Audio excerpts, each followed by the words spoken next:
হাইয়া আলাস সালাহ, ঘাড় ফিরিয়ে চলে যাচ্ছ, এই গর্বের দিন টিকে থাকবে তো? You will be very proud for this that I am a very young and steady. এটা ঠিক থাকবে তো? তোমার এই জওয়ানিকে তুমি ধরে রাখতে পারবে তো? তোমার এই জওয়ানি ঢলবে না তো? ভালো করে ইয়াদ করো, আমি তোমার বড় মেহেরবান আল্লাহ তোমাকে বলছি, একটু ঝুঁকতে শেখো। কি আছে তোমার কাছে গর্ব করার মতো? একটা জিনিস আমাকে দেখিয়ে দাও। আল্লাহ দেখিয়ে দিয়েছে তোমার কাছে তিনটে আছে, তিনটি। কি কি? এক, পায়ের নখ থেকে মাথার চুল পর্যন্ত নাপাক ছাড়া আর পাক বলে কোনো কিছু নেই তোমার কাছে। দেখাও একটা জায়গায়, এই জায়গাটা পাক আছে, বদবু ছাড়া খুশবু বের হয়, দেখাও। পুরুষ হওয়ার মেয়ে ছেলে দেখাও না। খুলিকাল ইনসানু মিন নুতফা। আমি আল্লাহ জিজ্ঞাসা করছি, তোমার পরিচয়টা আমাকে শোনাবে। পরিচয়টা কি আছে আমাদের কাছে ওই পরিচয় ছাড়া?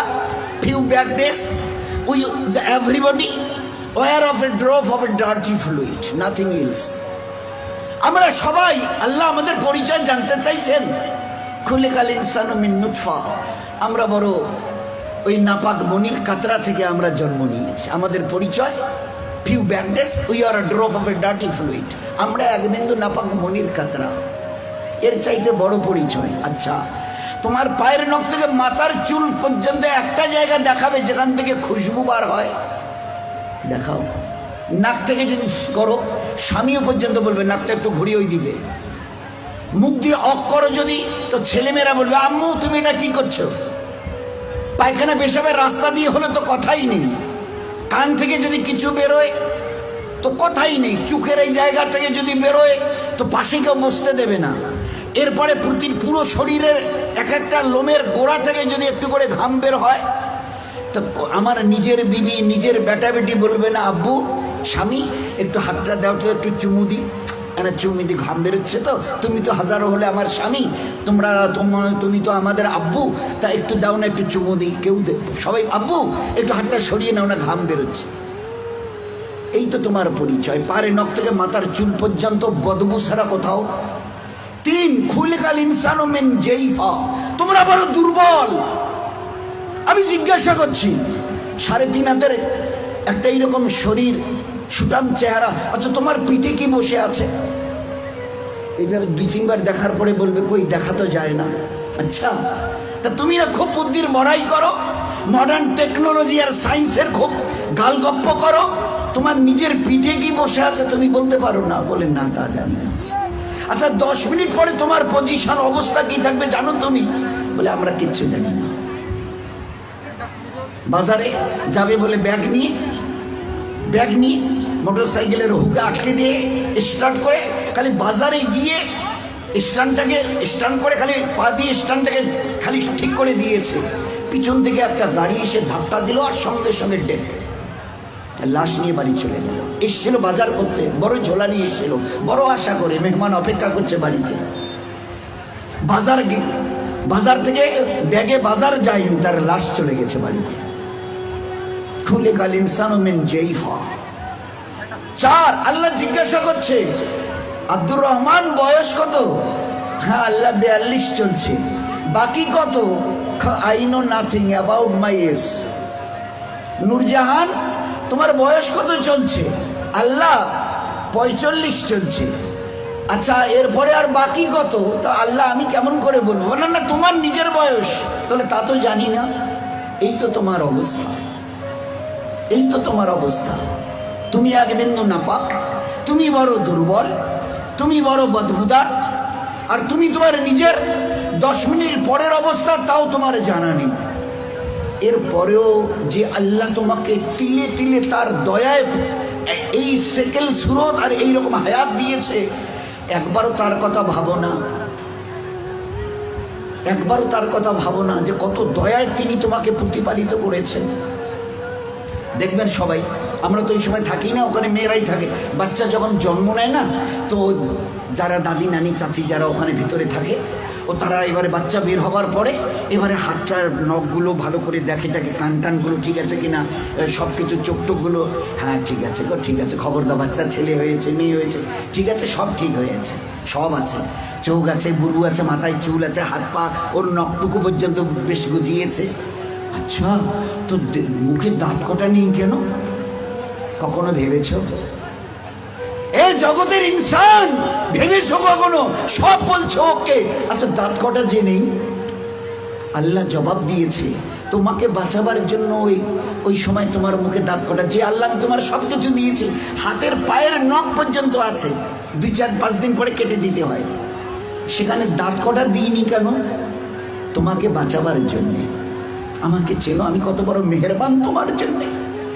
শুধু তোমাকে বাঁচানোর জন্যে তোমার মায়ের পেট থেকে বেরিয়ে আসার সময় তোমার মুখে দাঁত কটা দেয়নি। যদি দাঁত কটা পেতে না, তো মায়ের সিনার ওই নরম গোশে স্তনে কামড় দিয়ে দিয়ে ক্ষতবিক্ষত ঘা করতে, 3-4 দিন ওইভাবে ঘা তাজা হওয়ার পরে মায়ের চোখের সামনে তুমি তরপাতে, জবাই করা মুরগিকে যেভাবে তরপাতে দেখো, ওইভাবে মায়ের সামনে তরপাতে, আর তরপাতে তরপাতে মরে যেতে তুমি।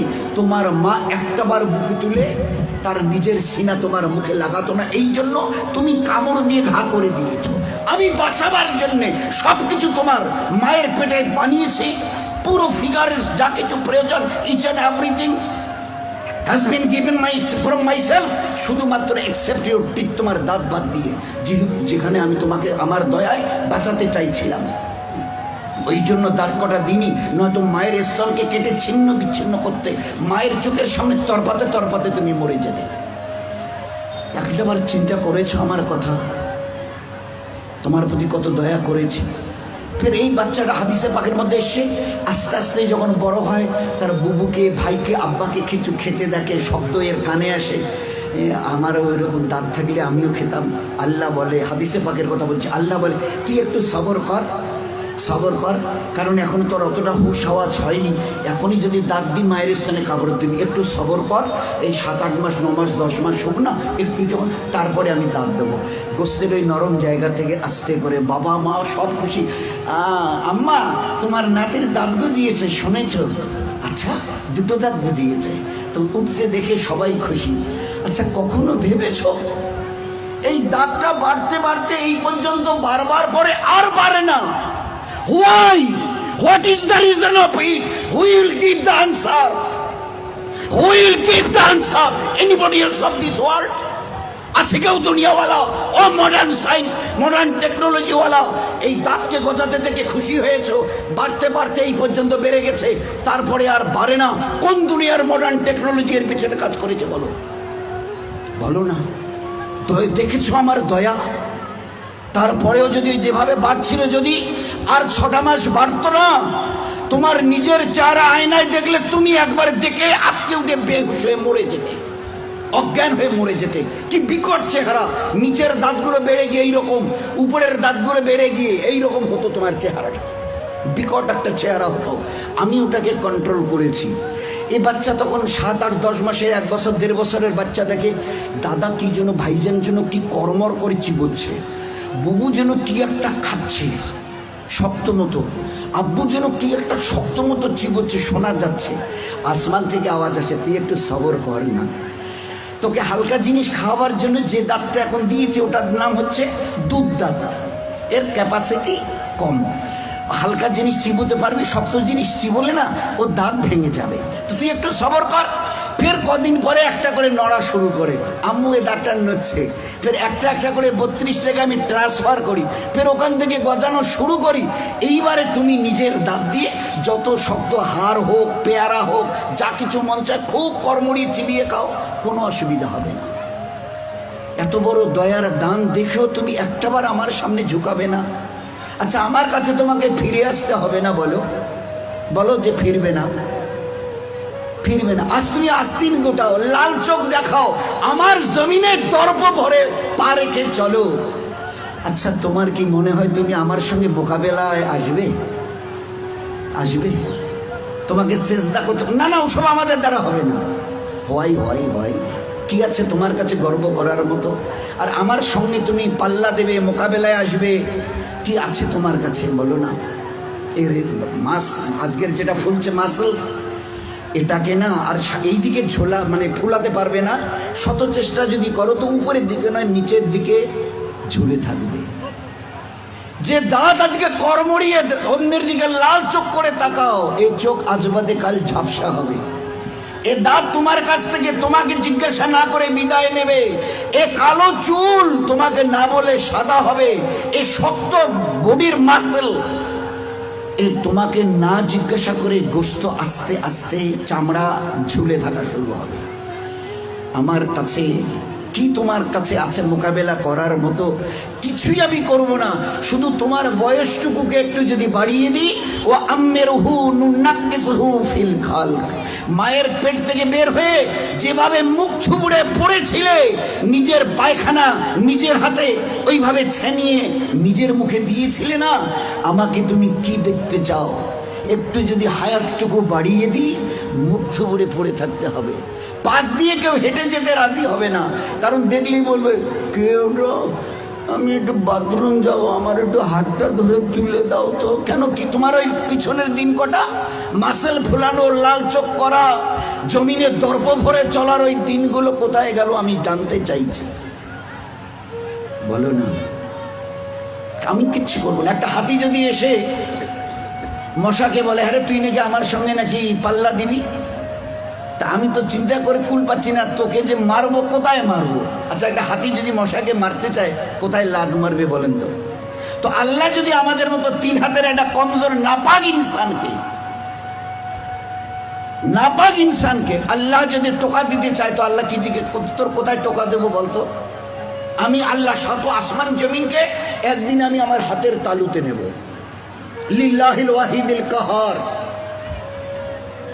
শত আসমান ও জমিনকে আমি একদিন আমার হাতের তালু। তো ও আল্লাহ কত বড়! আর ওই আল্লাহর মোকাবেলায় যদি আমি আসি, তো আল্লাহ কি বলবে? ওই হাতির মতো মশাটাকে যদি বলে হ্যাঁ তোরে আমি কোথায় ধরি আর কোথায় মারি বলতো?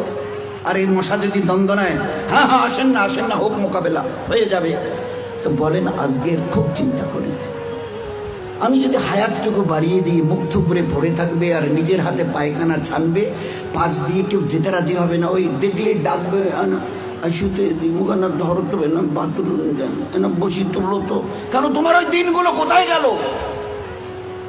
এইরকম বুক ঠুকা দিনগুলো তোমার কোথায় গেল?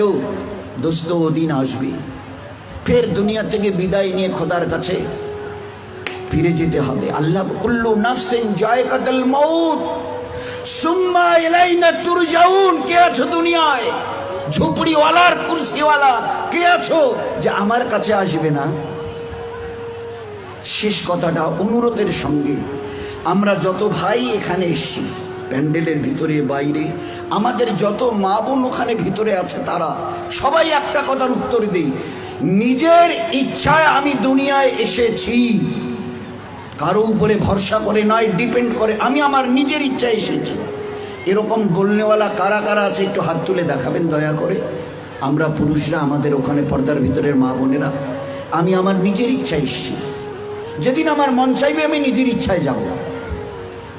আছে কেউ এ কথা বলনেওয়ালা দুনিয়ায় এরকম বাহাদুর? আমরা কেউ আসিনি, আমাদেরকে পাঠানো হয়েছে। উই হ্যাভ নট কাম, আমরা আসিনি, আমাদেরকে পাঠানো হয়েছে।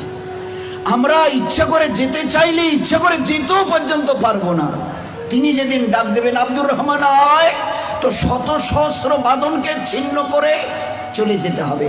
সকিনা রহিমা আয়, তো সমস্ত চোখের পানিকে ভাসিয়ে দিয়ে ওদেরকে চলে যেতে হবে। আমরা কেউ আসিনি, আমাদের পাঠানো হয়েছে। ওলামায়ে কেরাম বলেন, হ্যাঁ তুমি যদি বুক ফুঁকে বলতে পারো আমি আমার নিজের ইচ্ছায় এসেছি, হ্যাঁ তুমি আল্লাহর অনুগত হবার কোনো প্রয়োজন নেই, আল্লাহর ইবাদত তোমার করার কোনো প্রয়োজন নেই। তুমি যখন নিজের ইচ্ছায় এসছো, যা তোমার মন চাইবে তুমি তা করে যাও।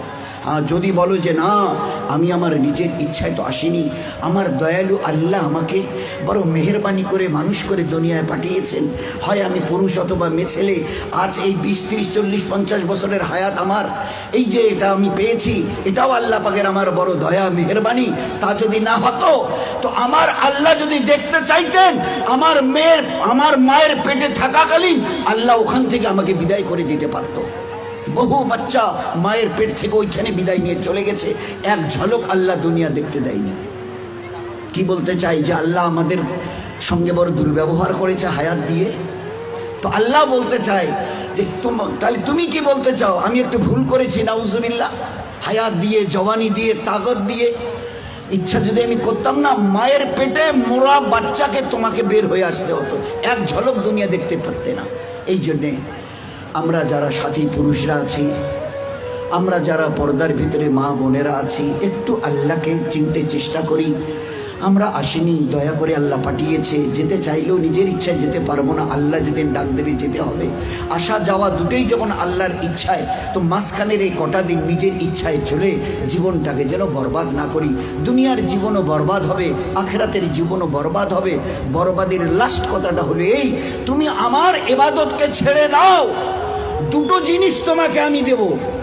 এক, যতদিন দুনিয়ায় বেঁচে থাকবে, চাहे পুরুষ হও অথবা মেয়ে ছেলে, আমার ইজ্জত জালালের কসম, দুনিয়ায় তোমার জীবন যাবে অশান্তির আগুনে জ্বলতে, মরণের পরে তোমার জীবন যাবে জাহান্নামের আগুনে জ্বলতে।